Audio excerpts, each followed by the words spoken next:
Bismillahirrahmanirrahim. Assalamualaikum warahmatullahi wabarakatuh. Alhamdulillahi rabbil alamin. Wassalatu wassalamu ala asyrafil anbiya'i wal mursalin wa ala alihi wa sahbihi ajma'in.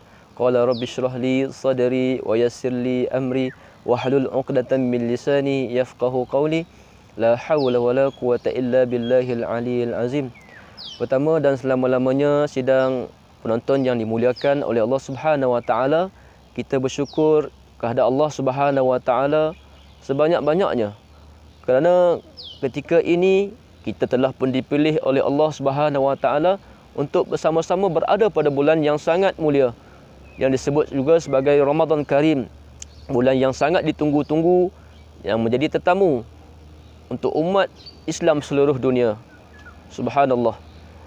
Maka hari ini saya ingin kongsikan kepada sidang hadirin, sidang penonton yang dimuliakan, adab-adab ketika mana kita ingin berbuka puasa sesuai dengan sunnah yang diajarkan ataupun cara yang ditunjukkan oleh Rasulullah sallallahu alaihi wasallam. Adab yang pertama yang kita perlu ambil berat ataupun kita perlu ikut, yang pertama adalah menyegerakan berbuka puasa. Sabda Rasulullah sallallahu alaihi wasallam, umat aku sentiasa dalam kebaikan ketika mana mereka menyegerakan berbuka puasa. Maka inilah doa Rasulullah sallallahu alaihi wasallam kepada kita semua. Ketika mana kita menyegerakan berbuka puasa, Rasulullah kata ada kebaikan, ada manfaat untuk kita insya-Allah. Maka tidak boleh tidak kita melambat-lambatkan berbuka puasa. Kita nak ikut orang agama lain, contohnya Yahudi ataupun Syiah. Mereka ini melambat-lambatkan berbuka puasa. Antara kita boleh kata caralah untuk kita menyegerakan buka puasa, kalau boleh dalam kereta tu mesti ada rutab ataupun tamar ataupun kurma dalam kereta.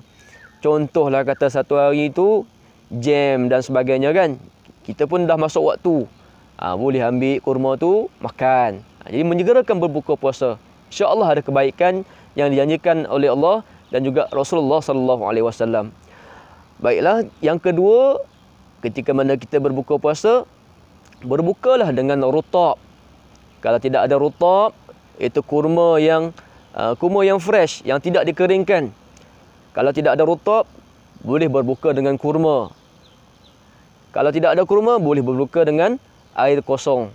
Inilah anjuran ataupun cara yang dianjurkan oleh Rasulullah sallallahu alaihi wasallam. Ketika mana Rasulullah berbuka juga, Rasulullah pilih yang ini. Yang pertama rutab, yang kedua kurma, dan kalau tak ada kurma, berbukalah dengan air. Kan? Sebenarnya banyak juadah yang kita beli di bazar Ramadan. Murtabaknya, macam-macam lah. Kan? Lompat tikamnya kan, kuih lompat tikamnya kan.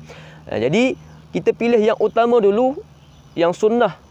Sebab apa? Kita nak kaut segala kebaikan ataupun segala pahala yang ada pada bulan Ramadan ini. Jadi kita pilihlah buah kurma yang kebiasaannya yang kita makan. Yang ketiga, sedang hadirin yang dimuliakan oleh Allah Subhanahu wa taala, kita berdoa kepada Allah Subhanahu wa taala sebelum mana kita berbuka puasa. Kebiasaannya kita akan hidangkan makanan atas meja. Adik ada, mak ada, ayah ada, anak ada di sekeliling meja. Maka kesempatan itu kita ambil dan kita berdoalah apa sahaja doa yang kita hajatkan kepada Allah Subhanahu wa taala, dan tidak lupa juga doa yang diajarkan ataupun yang kebiasaannya yang kita buat, iaitu apa? Allahumma laka sumtu wa bika amantu wa ala rizkika aftartu bi rahmatika ya arhamar rahimin. Inilah kebiasaan doa yang kita amalkan. Dan tidak lupa juga doa yang diajarkan, hadis yang sahih sumbernya, iaitu bismillahirrahmanirrahim, zahabaz zama'u wa batallatil uruq wa sabatal ajru insyaallah. Telah hilanglah haus, telah basahlah urat-urat tekak, dan tetaplah pahala insya-Allah dengan izin Allah Subhanahu wa taala. Maka inilah doa yang maksur daripada Rasulullah sallallahu alaihi wasallam yang jarang-jarang kita amalkan, yang jarang-jarang kita baca.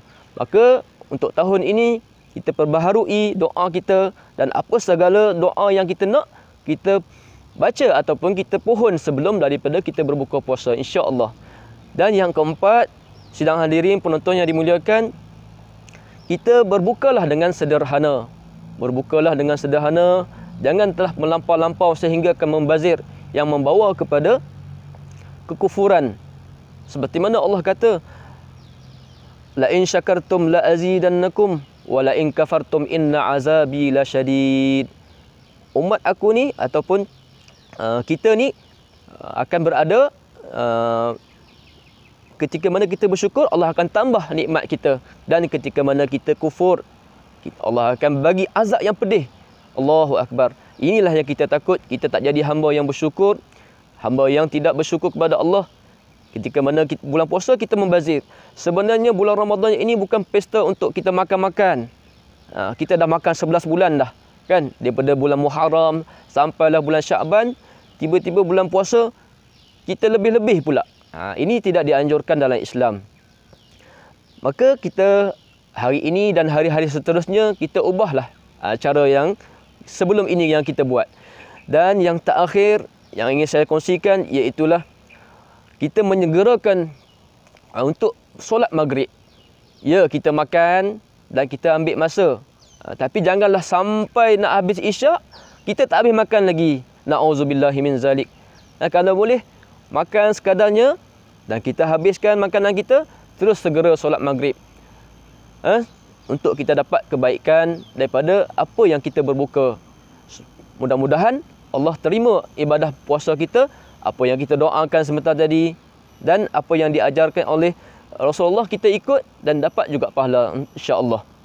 Jadi itu sahaja pengkongsian yang ingin saya sampaikan hari ini. Apa yang baik semuanya datang daripada Allah Subhanahu Wa Taala. Apa yang kurang atas kelemahan diri saya sendiri. Aku liqauli hadza wa astaghfirullah li wa lakum. Wassalamualaikum warahmatullahi wabarakatuh.